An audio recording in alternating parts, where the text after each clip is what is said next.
All right, welcome in everybody. Ivan here. Hope you are good. Happy Wednesday. It is 11 o'clock and we are live on Facebook. Now, we are not on Zoom. The internet in my house just went down.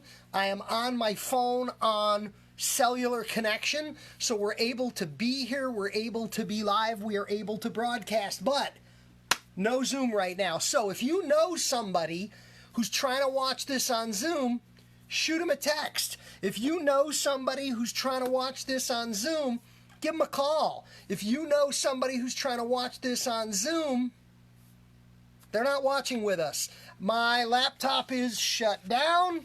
My internet is not working. So this class, hey, you got to punt. You got to roll with the changes. You got to roll with the situation. You'll also notice my logos are backwards. You look up on the wall there, the logos are backwards. That is because I'm using the forward-facing camera on my telephone so that I can see the comments coming in, because again, we're not on Zoom. So Facebook only. Welcome in. 11 o'clock is coming up in just a moment or two. And this is a program on how to run, structure, benefit from, and execute charity event programming for your barbershop, hair salon, or other hair cutting business. So we're going to talk about how to properly use charities to do your thing. Sean, welcome in. Kathy Colbert, nice to see you here. Kathy, the link is up for tonight's meeting. Every week I have a meeting for my team. Link is on my Patreon page, patreon.com/Ivan Zoot. All are welcome to join that page, join in on that meeting. We focus on helping people build and grow their business. And a big piece of it, of course, is my John Amico hair care product brand, my Clipper Guy brand, and my John Amico team and my John Amico community. So y'all are welcome to join in right there. Now, I know there is a little bit of a delay on Facebook. There's a little bit of lag time as the video processes until I'll see your comments. And I know sometimes I'll ask a question and then the answers will come up a little more slowly. But we'll play along and we'll get it done and we will make it work. Big shout out, of course, to our friends from Barbicide, Clipperside, Barbicide certification, the Barbicide back to work plan, the Barbicide reopening recommendations. They now have the COVID-19 certification and they have the safe establishment certification. Additional educational programming and products that are available online at barbicide.com, and everyone is invited to go there. You know, some of our attendance has been falling off a little bit for these because people are getting back to work in states that are opening up, and that's a great reason for you not to be here. But if you're not open yet, if your state's not open yet, we still are here to provide you with free education and information to help you build and grow your business. And once we all get back to work, I will still be here helping you build and grow your business with education and information. So thank you so much for tuning in. Remember, no Zoom right now. The house internet went down. Who knows? Somebody cut a cable. Too many people on too many Zoom calls. Whatever's causing that to happen. But that doesn't stop us from going cellular on my phone and live right here for everybody. So thank you for being here. Thank you for joining in. Please also know, please also be aware, all of these Facebook videos are available for replay. So if you can't hear me now, you can hear me later by watching the replay. I leave the replays up all day, and I don't take the replays down till nighttime. I do take them down at the end of the day, and I save those videos and I am now uploading them to a special playlist on my YouTube channel. All of these classes will be available long-term on my YouTube channel, and they're going to be available through an Academy link on my Patreon page. Again, patreon.com/Ivan Zoot. I will put it up in the comments on this later for anybody that wants to go to that link and learn about getting involved in my online support community. If you're looking to grow your business, I'm looking to help you do it. We always start with $100,000 hair cutter. We start with the daily reading. Ursula, welcome in. It's nice to see you here. Let me know, did you get your package? It should be to you any day now. I know we sent something in the mail to you last week. Happy to do that. We already read May 13 today, so we're looking for dates. Somebody out here in Facebook land, please offer up a date, and we will go to that date in $100,000 hair cutter and read the $100,000 hair cutter tip of the day for the day that you suggest. So we're taking those suggestions. While we're waiting with the delay, Ursula, your package will be here. Big Busy Barbershop, Bigger Busy Barbershop, the 2 new books, totally redone, new covers. Ursula offers up August 10. That's the date we'll do in just a minute. We'll take one more, so if somebody else out there wants to offer up a date, please feel free to do that. And Balima offers up September 1. We have our dates, August 10 and September 1. We'll go there in just a minute. $100,000 hair cutter, 100 by 100, and bigger. We now have the 4-book set. You are invited to go online and get the bundle. It's got all the titles together in it. So, Ursula said August 10. Let's look at August 10. August 10, day 222 of the year, with 143 days remaining in the year. The weather's going to be beautiful on August 10th. I just know it. Your August 10th tip is a technical cutting tip. August 10, leave the corner in. Classic men's hair cutting is all about creating strong, bold, masculine shapes. Silhouettes with vertical sides and horizontal tops create a manly look and feel. This is achieved by leaving the corner intact where the horizontal top plane and the vertical sidewall meet or come together. Don't cut off the corner. Avoid the tendency to lop off this corner and round out the haircut shape. At its most extreme, this is seen in a classic flat top. Okay, that's Ivan. Longer looks can benefit from this geometric strength and weight corner remaining in place. Removing or rounding the corner creates softer, more feminine silhouettes and shapes. So that's what August 10 is. It's about leaving in the corner. And you can even bevel the corner while still maintaining geometry, while still maintaining structural strength. So that's the technical tip for August 10. Thank you, Ursula. And Blima asked for September 1. Let's go to September 1 to offer up one more date in our exploration. You know, every time we do a class, we dip into the book, we learn a little bit more, we share ideas from the book to help you become a $100,000 hair cutter. For some people, that's a hope and a wish and a dream. And for other people, that's just a stepping stone on the way to much bigger and better. Up there, I know people put a comma there and put a whole nother digit in front of it. And yes, you too, in America, virus challenges that we're currently experiencing, that's real for people. That can be real for you. And I can help you get there.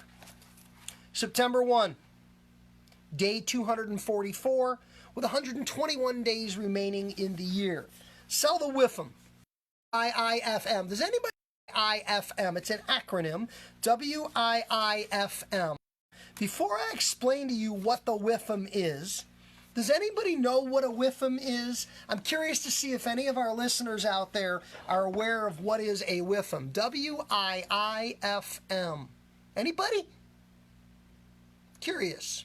Let's give you a moment while the video catches up. And if nobody knows, I'll tell you what it is. But if somebody knows, they will tell us what it is. Sell the WIFM. This one is a business skill. This one's a non-technical. It's a soft skill for helping you build and grow your business. Doesn't look like we have anybody coming up with the WIFM, so it's my job to tell you what it is. WIFM, WIIFM. Anytime you're ever having a conversation with a client, or really anyone in life for that matter, you want to be conscious of what we call a WIFM. A WIFM stands for WIIFM. What's in it for me. No, Scott, we're not running on Zoom. Thank you for asking. The Wi-Fi died in the house here, so we're only cellular, so we're only here on Facebook. Anybody that's looking to get on from Zoom, we're not on for Zoom for this class. WIIFM, what's in it for me? What's in it for me is the idea of when you're pitching, when you're selling, when you're offering something to someone, rather than focusing on what's in it for you, ask yourself what your customer, what your prospect, what your target, what your client is asking themselves when your mouth is moving. They're listening to you, and they're listening to hear the WIFM. They're listening to hear what's in it for me. So I want to give you an example of this. When you talk about an efficiency technique in hair cutting, I've shared my Revolution cutting system. I've shared that program. We're going to share it again next week to help you be a more efficient hair cutter. And when you think about cutting hair efficiently, you think about serving more client. Well, the client might be able to get in easier if you're working faster. The client may be able to get out more quickly to get on with what's important for their day. But a client is concerned with the experience. A client may be concerned with the technical quality of the haircut. So you need to be careful in any conversation to be conscious of what's in it for me. When I try to sell you brushless shave cream, for instance, what's in it for me? I move some product, I make some money. That's easy. But what's in it for the client? A better shave experience, a cleaner, more comfortable shave, less irritation when they shave, less cost because it's highly concentrated and they use very little and it lasts a long time. Those are all examples of the WIFM for a client on the sale of a product. Throw me a thumb or a heart or something if you agree with and you understand the idea of speaking to, talking to, or thinking about the WIFM. What's in it for me? That's the question that every single client is asking every time you're talking. So it's extremely important for you to understand that. Yes, Scott, that is correct. We are not on Zoom. The Wi-Fi in my house is down, and therefore we're using cellular. We are only here on Facebook for this program. There is no Zoom for this program this hour. Thank you for being aware of that. And if you know anybody who's trying to get into the program by way of Zoom, please let them know. There is no Zoom for this class. It's a one-time thing due to the fact that we have no Wi-Fi. So, next up, let's talk charity. Charity is good. Doing good for others is good. Doing good for others is good for the charity. Doing good for others is good for you. It's good for your heart. It's good for your soul. No one, I think, would argue with the value of engaging in charitable works. Let's just get that out front right away. Before we start talking about how to leverage charity, let's first acknowledge charity is good. Now, having a business is good. Building and growing your business is good. And it's important work. And it could always be better. We could always improve the way we do the things we do. We could always improve the effectiveness of our promotions and our programming. And we could always improve the results we get from the things that we do. What I want to offer in this program is the notion or the understanding that if you're going to run a promotion, that's great. But if you're going to run a promotion, find a charity angle. Find a way to incorporate a charity opportunity into the good things that you're doing for yourself and your business. Find a way to incorporate a charitable element into your programming and your promotions. And we're going to go through the reasons why that can be very valuable. Sometimes it's pretty obvious. Other times it might require a deeper look or a deeper dig to figure out why this charity angle can be and how it can be beneficial to you. But simply put, when you execute a program for your business, I own my business, I run my promotion. I want people to do business with me. I want to grow my business. I want to make more money. That's all good. That's all fine. That's all noble. There's nothing wrong with that. However, when it's all about you, and it's all focused on you, there may be a limited number of people or individuals who quite frankly care, who quite frankly are interested. Now, if it's a haircutting opportunity and they get a haircut for a price, they're probably happy to have a haircut for a price. So they benefit. That's great. That's nice. But as soon as you roll in a charitable element to any promotion or any program that you run, all of a sudden, there are other people who benefit. The charity itself benefits. The individuals who benefit from that charity, their charitable beneficiaries, benefit. And people associated with them who feel that that charity is important, who have a connection to that charity, they all benefit. So as soon as you create a situation, and the Whiffam conversation was a perfect lead into this, as soon as you create a situation where more people more broadly benefit from the good things that you're doing, all of a sudden, more people are interested. So this is you'll be more successful. You'll have more traction with your promotion. You'll have more people getting involved with that promotion. Your promotion overall will be much more successful. Monica, I don't know why you can't you can hear me, but you can't see me. That might be a video issue on your end. Anybody throw a thumb up or a heart if you can hear and see me. It appears as though on my end everything is working. I'm not sure why, Monica, on your end you're not getting video, but I think everybody else is, and let's confirm that. I see a thumb. I see a heart. It looks like people can, in fact, people looks like they can, in fact, see me. Okay.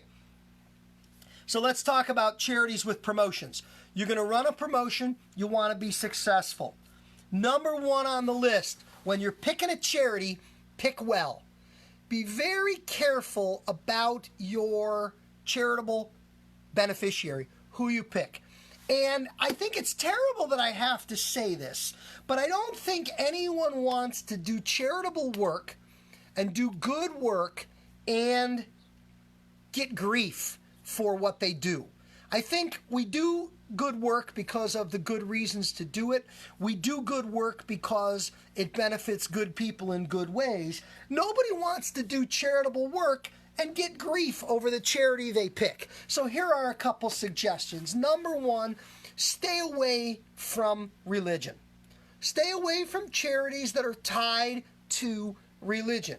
Because despite the fact that your religion is important to you, and I have nothing but respect for that, your religion may not be important to somebody else. We have our own deal. I got mine, you got yours. I respect your right to have yours. I hope you respect my right to have mine, but religion can be somewhat divisive. It splits us into camps. And when you're trying to be a part of a community, I think it's important to recognize communities are made up of many diverse people from many diverse backgrounds and many diverse beliefs. And as a result, when you choose a charity, even if it is near and dear to you, a church that you are a member of, or a charitable religious organization that you feel strongly about and are a part of, there's a pretty good chance there's someone else in your community who believes something else or who supports a different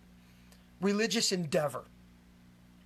As a result, to avoid that decisiveness, I always suggest avoiding religion. The other thing I always suggest avoiding is illness. When selecting a charity that you're going to use as a beneficiary for your business, try to stay away from illness. Try to stay away from charities related to caring for the sick. And here's why. It's not that these are not good charities. It's not that these are not valuable charities. It's not that these are not important charities. Believe me, I believe that certain illness charities that are supported, the American Cancer Society, the American Heart Association, there's diabetes associations, there's no end to them. And there's two reasons why I think you should avoid charities. Reason number one is people have pet charities. If your father died of heart disease, you may feel strongly about heart disease. and you're going to feel left out. When somebody runs a charitable program for, oh, I don't know, leukemia, which is a horrible illness and a really valuable charity, I feel bad because, hey, my thing is heart disease. It's like the religion thing. A lot of times you're going to leave people out. Number one. Number two, the other reason why I think we avoid illness-related charities is, let's be honest, illnesses are not fun. Illnesses are not happy. Illnesses very often contain bad memories and negative feelings. They're downers. And I don't think, unless there's a really good reason why you want to tag a charity to a specific illness, I don't think there's a lot of good reason to bring that negative element into it. So where do we go from here? We're avoiding religion, we're avoiding illness. I believe the two safest categories, the two best categories, and I have done this for many, many years with my business. I have two areas where I play specifically with charitable giving, and that is children and hunger. I don't think you can ever go wrong with a charity that benefits children. Now, there are children illnesses like childhood leukemia, and I think childhood leukemia is safer or better than playing with just leukemia alone because it brings in that element of kids. Even the crankiest, crotchetiest, meanest old guy has a soft spot in his heart for sick, challenged children. I don't think we can go wrong with charities for children. I also don't think we can go wrong with charities related to hunger. Hunger is a real problem for too many people. Access to adequate food and nutritious food is a very real issue for a lot of people. It is an uncomfortable issue for a lot of people, and it's an issue that a lot of people don't really want to go near in some ways. But I think it's an issue that cuts across lots of communities, and it's an area to do a lot of good. I have done charitable programming with my businesses focused on children, and I have done charitable programming with my businesses focused on hunger. I have never, ever, ever had a problem with them. I do think you want to go online and you want to research the charities you're going to support. You know, there are charities out there that get a bad rap for the fact that very little of the money donated actually goes to the needy individuals for whom the charity is set up. You want to avoid some of those charities that can be potentially cast in a negative light in that way. But I'll give you a great example. Ever since I started my business, in the very beginning of my business, tied to my product sales, I have always donated a portion of the proceeds from the sale of every single bottle. We track bottles every single month. We count up the bottles every single month, and I donate a portion of the sale of every single bottle of product that I ever sell to the American Red Cross. That is something that's a charity that I like because, you know what? We have hurricanes, and we have tornadoes, and we have flooding, and we have all kinds of horrible things that happen to geographic areas of our country and to people. And I think the Red Cross is one charity that I have always been comfortable getting behind. I've always believed in it, and I think it's a charity that can always benefit from our charitable giving in a very broad, applied way. So I think it's very successful for me. May not work for you, but that's what I do. So number one is pick well. When you're going to find a charitable organization to donate to or to work with, pick well. Number two on the list is to partner with the charity.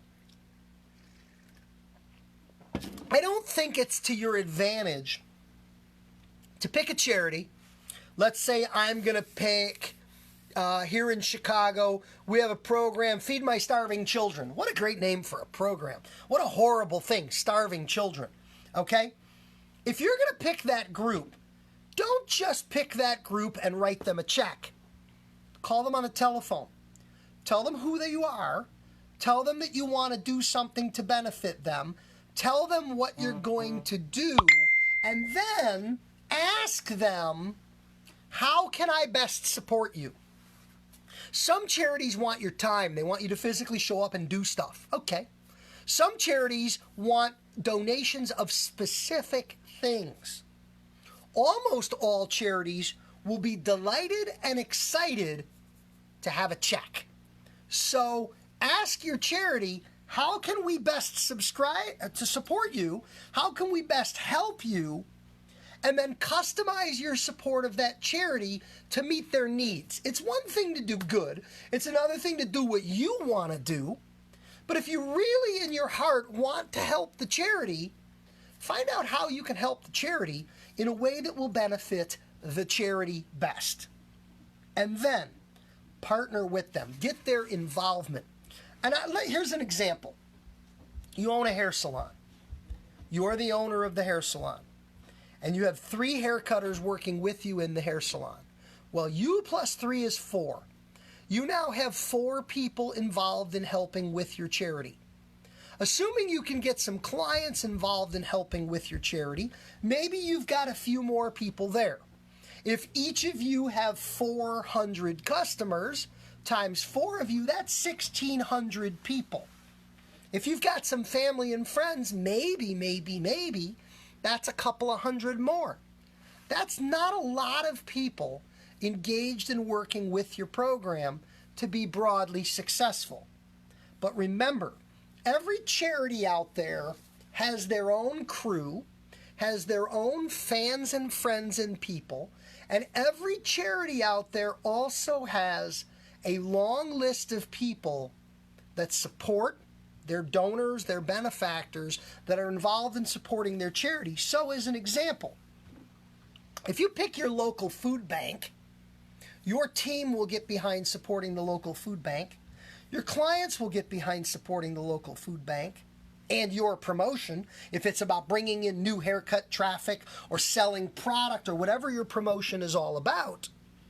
But more importantly, can you engage, can you connect with, and can you mobilize the charity's army?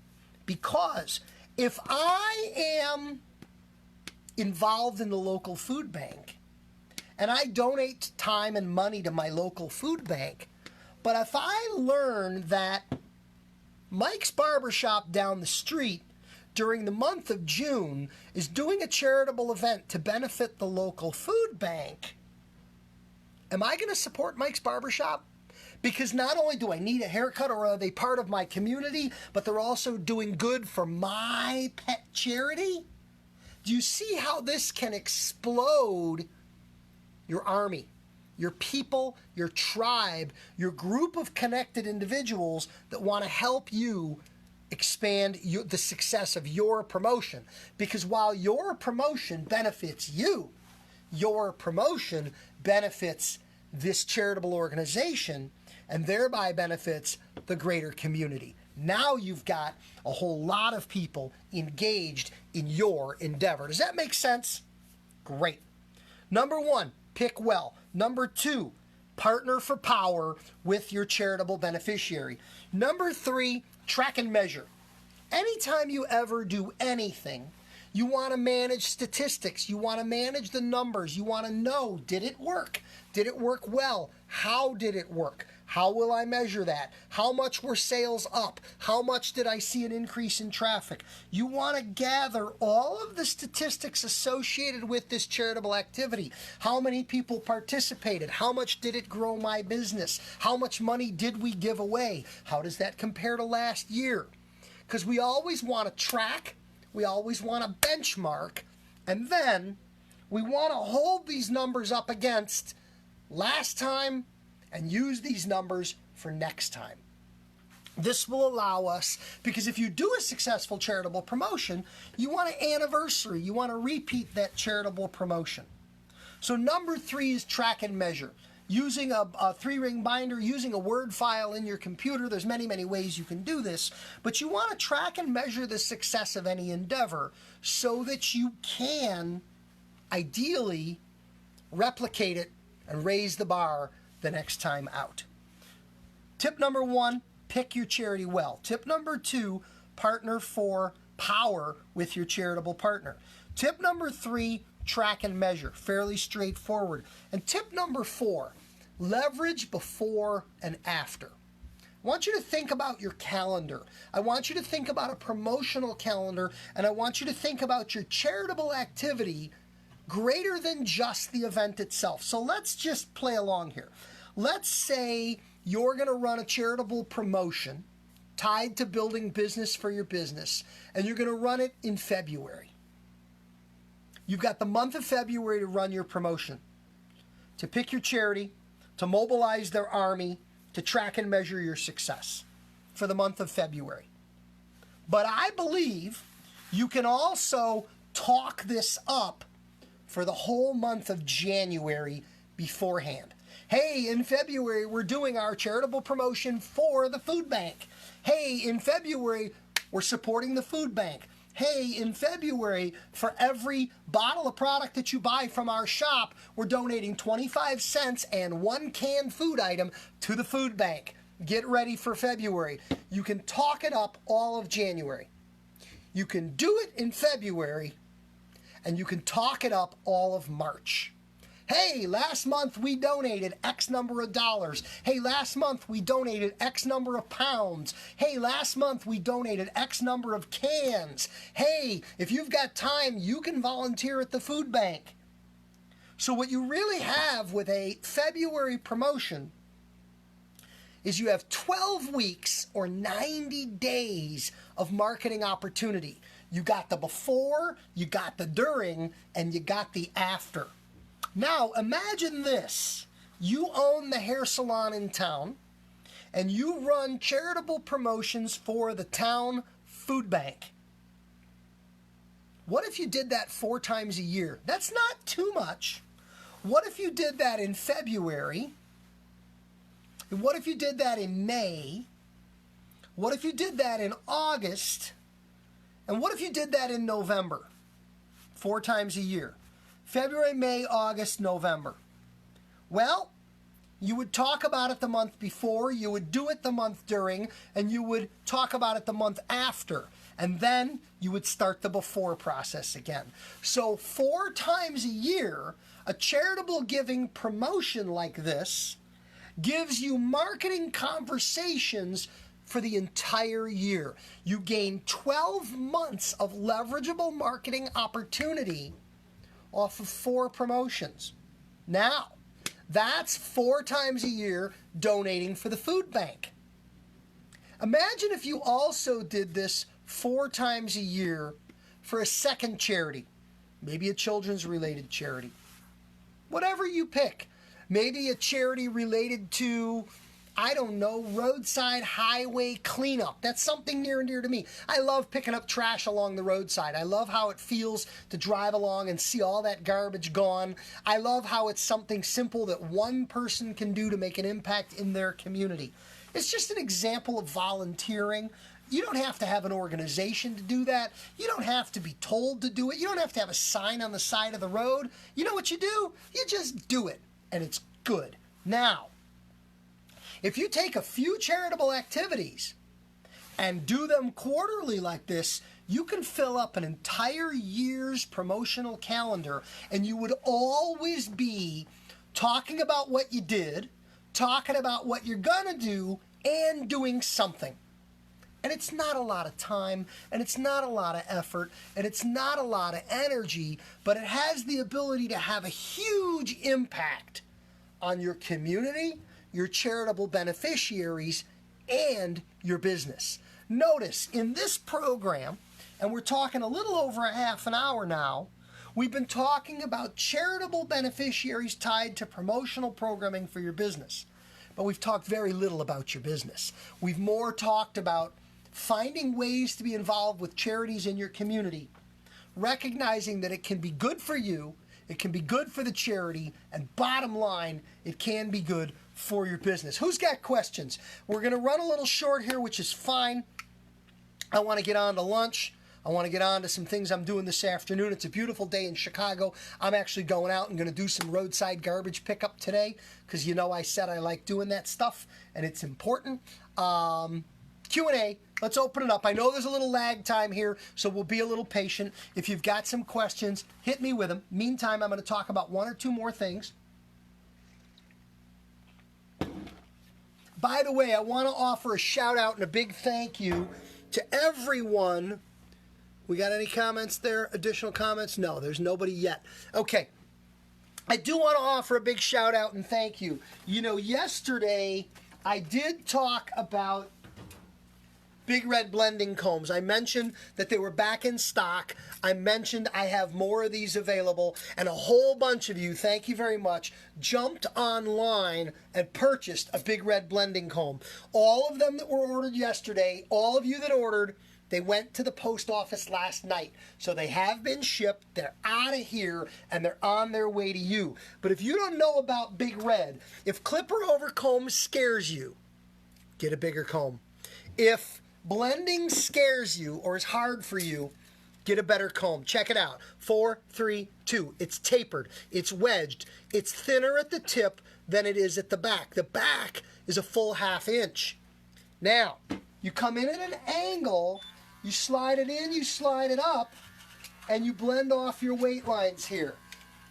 You scissor cut your top, you clipper cut your perimeter with guards or tapering, and then you come in and you slide it up. And it's a medium color for visibility so you can see.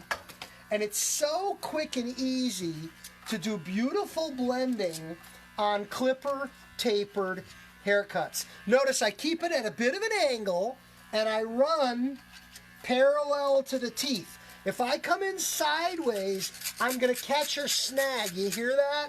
I'm going to catch or snag on the teeth. I don't want to do that. I want to come in at an angle and I want to blend up and away. If you don't have a Big Red blending comb, go to my website, go to ivanzoot.com and get a Big Red blending comb. They make it so fun and so easy. It's protection. It protects you from sliding off there because it's large enough. It's left or right-handed. Anybody can use it, and it's perfect for blending in your clipper tapered haircuts like that. It's called a Big Red because it's big and it's red and you want one. So go to my website and get a Big Red. We're shipping them out right away because they're back in stock. A whole bunch of people got them yesterday and I have them available if you want one. With no other questions or comments here, that wraps up our charity tips. And I want to remind you guys, this video will be up for viewing all day. It'll be up. And it was worth every dollar. Roger loves his Big Red. Thank you, buddy. Video's going to be up all day. I take them down about 9 o'clock at night. And then they're going up on my Patreon. If you're not on my Patreon, I will post it in the comments here on the video. You're invited. Patreon.com/IvanZoot is my online support community for people who are building and growing their business. You want to be a $100,000 hair cutter, just like the book says. I want to help you do it. Thank you for watching. To everybody out in Zoom land, I'm sorry we missed out on Zoom today for this class because the internet was down, but the gods of cellular have allowed us to be here. So you've got your tips for running an effective charitable promotion. Go out, build some business, but do some good for somebody else. Because doing good is good. It's good for you. It's good for your heart. It's good for your world. It's good for your community. Bottom line, it's good for your business. Thanks for being here today. We'll see you again tomorrow. 2 classes tomorrow, 9 and 11 as always. Facebook and Zoom if the internet is working. Take care, guys. Have fun. Bye-bye.